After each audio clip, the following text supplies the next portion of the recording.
Hi students, in this video we are going to learn 8th standard English. Unit 3, Prose, Sir Isaac Newton, the ingenious scientist. Book bag exercises part 2. Let's see the prefix and suffix now. A prefix is an affix which is placed before the root word. Adding it to the beginning of one word changes it into another word. For example, when the prefix un is added to the word happy, it creates the new word unhappy. Let's see some examples now. Write, rewrite, cycle, bicycle, expected, unexpected. Students, now let's see some words and examples now. Rewrite. This is a prefix word. For that meaning is again, like that unkind, not, pre-reading, before, disrespect, not, impossible, not, nonsense, not, misbehave, wrong. These are the meanings as well as prefix are given here. Let's see the another exercise. Underline the prefix in each word in the boxes. I'm going to underline the words now. Let's see the word unlock, rewrite, dislike, unsafe, remix, relocate, distrust, untrue, unhook, unlucky, disown, disclose. Now let's learn about suffix. A suffix is an affix which is placed after the root word. These suffix change meaning or grammatical function of a root word happy, suffix is ness. So the new word is happiness. A root word color, suffix full, new word is colorful. Root word friend, suffix is sheep, new word is friendship. Now let's see some more example. Fat plus or fatter, drive plus ing, driving, change plus able, changeable, use plus less, useless, beauty plus full, beautiful, lie plus ing, lying. Now let's see some prefix and suffix. Pick a suitable prefix and suffix from the given box and complete the following words. You want to fill from the box dash call, recall, dash category, subcategory, dash proper, improper, equally, construction, comfortable, dash understand, misunderstand, successful, tree color, newly. These are the words. Let's see the syllabification now. Syllabification is the process or method of forming or dividing words into syllables. It is splitting of words according to the syllables or unit of sound or vowel sound. Students, here we want to separate the words according to the vowel sound. There are three types of syllabification. They are monosyllabic, disyllabic, bisyllabic, trisyllabic, tetrasyllabic, pentasyllabic, polysyllabic, multisyllabic. Monosyllabic means we can't divide the word, that is a one word. Disyllabic means we can divide a word into two, that is two syllable. We can divide the word into three, that is known as trisyllabic. And when we are dividing the word into four, it is said to be tetrasyllabic. When we are dividing the word into five, it is said to be pentasyllabic. And when we are dividing the word into six, it is said to be polysyllabic or multisyllabic. The process of dividing words into smaller parts of syllable is called syllabification. Students, now let's see the monosyllabic examples here. Words that have only one syllable. Act, we can't divide this word. Head, tongue, wish, break, life, cat, see, plot, one, rhythm, ball, book, all, steal, school, make, bad. Let's see the disyllabic or bisyllabic words. These words have only two syllables. Again, instead, purpose, outbreak, cover, suspect, rubber, delay, program, moral, ending, leader, beside, women, vanquish, direct, careful, rejoice. These are the words. Let's see the three syllabic words. The words have it divided into three: beautiful, intention, lubrical, beloved, benefit, element, tomorrow, permission, mutiny, department, assembly, tradition, popular, effective, legacy, fortunate, consider, implement. Now let's see the tetrasyllabic words. That means we can divide the word into four: usually, economy, locality, morality, occupation, multimedia, military, inherited, equality, immediate, generation, university, intelligent, security, publicity, kilometer, technology, particular. Let's see the next one: five syllabic words, that is tentasyllabic words: examination, qualification, participation, determination, modification, initiative, communication, representation, interpretation, accommodation, personality, fundamentality, imagination, specification, evaluation, representative, justification, negotiation. Now let's see the six syllabic words, that is polysyllabic words. The words are divided into six. Let's see the words now: authoritarian, constantly, encyclopedia, audiovisual, identification, interrogatory, inferiority, disqualification, autobiography, incomprehensible, physiotherapist,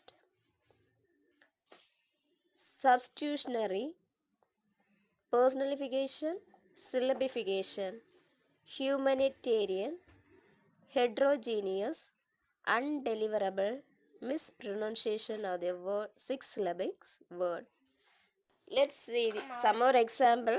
Syllabify the following words: education, four syllable word; school, one syllable; college, two syllable word; English, two syllable; opportunity, four syllable; friend, one syllable; teacher, two syllable; simultaneously, six syllable; laboratory, four syllable; beneficiary, five syllable. Now let's see the listen to the passage carefully and write the answer. Name the scientist. Sir Alexander Fleming. What did he discover? Penicillin. Who approved the scientist? Two journalists. What was the question asked by the journalist?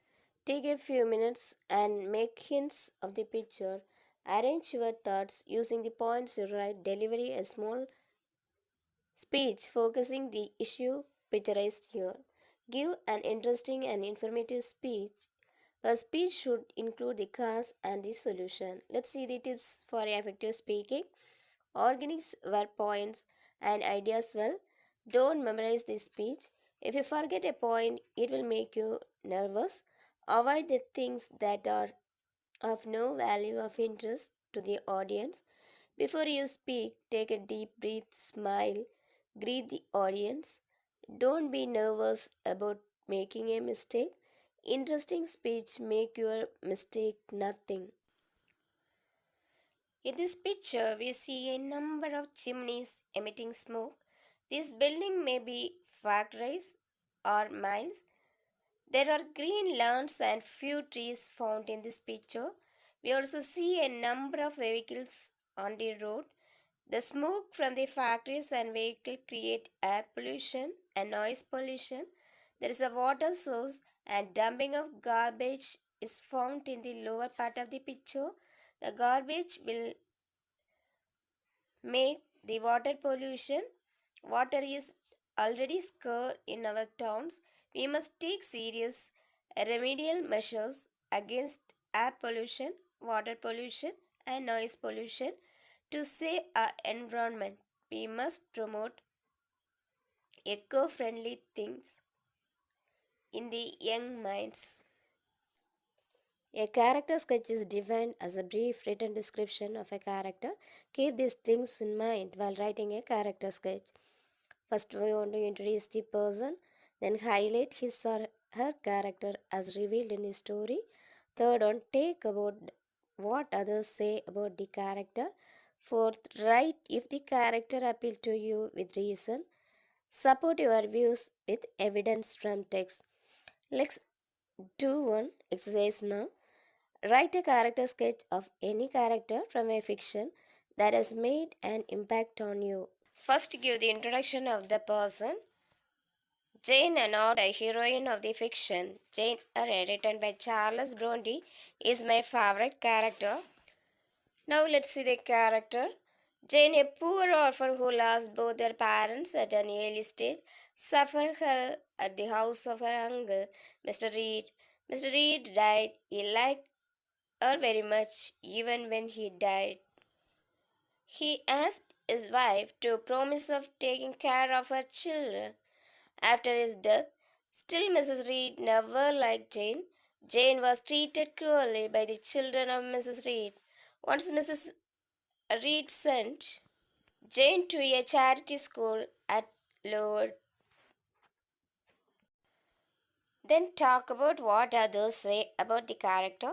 The servant maid, busy, sympathized with Jane for her suffering. Miss Temple and Miss Milner's teachers of the charity school at Lowood took pity on her. They felt she was too young to be sent alone like that. They thought since she knew reading and writing, she would do well in her studies. Write if the character appealed to you with reason. Definitely, the character of Jane is impressive. She lost her parents. She was an orphan. She was tormented in her auntie's house. The school she studies gave her semi-starvation and unbearable cold environment. In the bathroom, they had only frozen water. In spite of the ordeal, Jane got educated. She started working as a teacher in the same school. She got an appointment as a governess in the house of Rochester of Thornfield. Support your views with evidence from the text. Jane treat her people, Adela, the word of Mr. Rochester, in a way that is convincing for the child. Adela likes painting, drawing, singing, and dancing.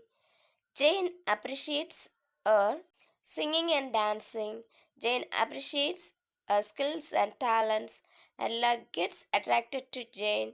Jane skillfully befriends the people Adela and breaks the law and breaks the ice. Adela starts like Jane. Let's move to the grammar part of this lesson. Preposition. What's a preposition? Preposition is a word or phrase that connects a noun or pronoun to a verb or adjective in a sentence. Common prepositions are in, on, at, to, with, during, before, after. Preposition of time. Time preposition include at, on, in, before, and after. They are used to help indicate when something happens, or will happen. Preposition of time example in the following sentence are in the bold for identification. I was born on July 4, 1982. I was born in 1982. I was born at exactly 2 a.m. I was born 2 minutes before my twin brother. I was born after the Great War entered. I first met John in 1987. It always cold in January. Easter falls in spring each year. The Second World War occurred in the 20th century. We beat breakfast in the morning. Fill in the blanks by using correct preposition. We go to school on Monday but not on Sunday. Christmas falls on 25th December but me a present on my birthday. Families often argue in Christmas time. I work faster at night. Her shift finished at 7 p.m. Students, now let's see the modal verbs. A modal is a type of helping verb that is used to express ability, possibility, permission, or obligation like must, shall, should, will, would, can, could, may, might, dare, need. What is a modal purposes? Modal purposes or semi-modals are used to express the same thing as modal but are a combination of helping verb and the preposition ought to, used to. How to use the modal? Circle the modal verbs in the list given in the boxes. Shall, would, should, may, will, ought to, might, would, dare, can, used to, need. We use modal verb to show if we believe something is certain, probable, or possible. We also use modal to do things like talking about ability, asking permission, making. They may come by car, impossibility. We use the negative can't or cannot to show that something is not possible. That cannot be true. You cannot be serious. We use could not to talk about the past. We knew it could not be true. He was obviously joking. He would not be serious. Probability. We use the modal must to show we are sure something to true and we have reason for our belief. It's getting dark. It must be quite late. You haven't eaten all day. You must be hungry. Permission. We use can to ask for permission to do something. Can I ask a question, please? Can we go home now? Would is more formal and polite than can. Would I ask a question, please? Would we go home now? Instruction and request. We use would you and would you as polite way of telling or asking someone to do something. Can I? Can you? Would I? Would you? And so on. The negative form is can't in spoken English and cannot in written English. We sometimes say cannot, but it is very emphatic. The negative form of would is wouldn't in spoken English and could not in written English. We sometimes say could not. We use can and can't. Students, now let's see the modal, meaning and examples. Can, to express ability. I can speak a little Russian. Can, to request permission. Can I open the window? May, to express possibility. I may be home late. May, to request permission. May I sit down, please? Must, to express obligation. I must go now. Must, to express strong belief. She must be over 19 years old. Should, to give advice. You should stop smoking. Would, to request or offer. Would you like a cup of tea? Would. In if sentences, if I were you, I would say sorry. Let's see some exercise now. Use polite request when we seek help from others. Fill in the blanks using would you or could you. Could you please close the door? Could you please open the window? Would you mind going to the back bench? Could you please bring some water for me? Use the purses could you or would you in the following situation with your friends. Ask the policeman for direction. Could you direct me to the temple? You need to borrow your friend's bike. Could you lend me your bike? You would need to exchange book purchased. Would me mind my exchanging the book purchased? You want to open your classroom window. Would you mind opening the classroom window? Language checkpoint. Correct, incorrect explanation. I cannot say if he has passed the exam or not. Incorrect sentence. I cannot say whether he has passed the exam or not. Explanation. Whether is followed by or. Harley had seen her aunt when she started fighting. Incorrect. Hardly had she seen her aunt than she started fighting. Hardly is always following by than. This is the end of the book bag exercises. Thank you for watching this video.